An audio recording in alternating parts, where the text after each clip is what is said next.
Welcome to my channel. आज आप सभी को बताया जाएगा 12वीं का हिस्ट्री का फर्स्ट बुक का चौथा चैप्टर है। आज हम लोग देखेंगे चैप्टर का नाम है विचारक विश्वास और इमारतें, यानी इसके सांस्कृतिक विकास के बारे में ये सब जानकारी प्राप्त होगी। बिहार के पूर्वी चंपारण के केसरिया में स्थित है सांची का स्तूप। 19वीं सदी के यूरोपियों में सांची के स्तूप को लेकर काफ़ी दिलचस्पी बढ़ी। फ्रांसीसी आने वाले सांची के स्तूप के पूर्वी तोरण द्वार को फ्रांस के संग्रहालय में दिखाने की इजाज़त शाहजहां बेगम से मांगी।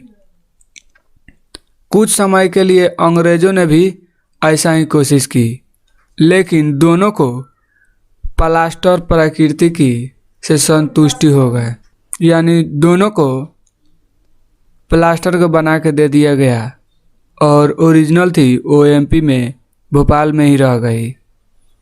मूल कृति भोपाल में रह गए। भोपाल के शासकों को शाहजहां बेगम और उनके उत्तराधिकारी सुल्तान जहां बेगम ने इस प्राचीन स्थल के रख रखाव के लिए धन का अनुदान दिया। सुल्तान जहां बेगम ने वहां पर एक संग्रहालय और अतिथिशाला बनाने के लिए अनुदान दिया, यानी पैसे जितना खर्च होता था उनके लिए सुल्तान जहां बेगम का अनुदान था, पैसा दिया हुआ था। जॉन मार्शल ने इस पर पुस्तकें लिखी।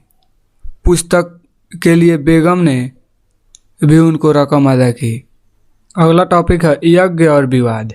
यज्ञ और विवाद ईसा पूर्व प्रथम सहस्त्राब्दी को महत्वपूर्ण काल माना जाता है, यानी इस समय बहुत से विचारक, दार्शनिक, विद्वान इसमें आए थे।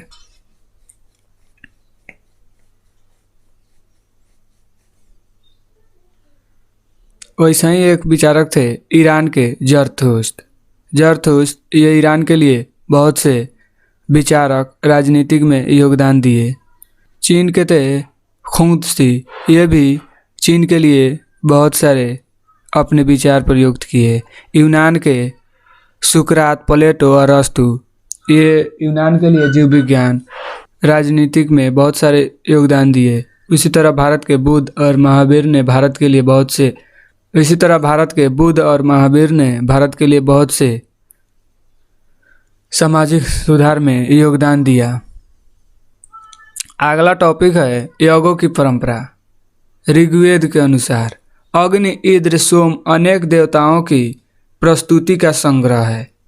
यज्ञों के वक्त इन स्रोतों का उच्चारण लोग मवेशी, बेटे, स्वास्थ्य, लंबी उम्र आदि के लिए प्रार्थना शुरू करते थे। शुरू में यज्ञ सामूहिक रूप से किए जाते थे। सामूहिक का मतलब होता है यानी सभी कोई शामिल होता था। बाद में लगभग 1000 ईसा पूर्व से 1000 ईसा पूर्व के बीच घरों के मालिकों द्वारा किए जाते थे, यानी राजसूय और अश्वमेध जैसे जटिल यज्ञ सरदार और राजा किया करते थे। आगे टॉपिक है वाद विवाद और रचनाएं। महावीर तथा बुद्ध यज्ञों पर सवाल उठाए थे, यानी महावीर और बुद्ध इनके विरोध में थे, इनको स्वीकार नहीं किया।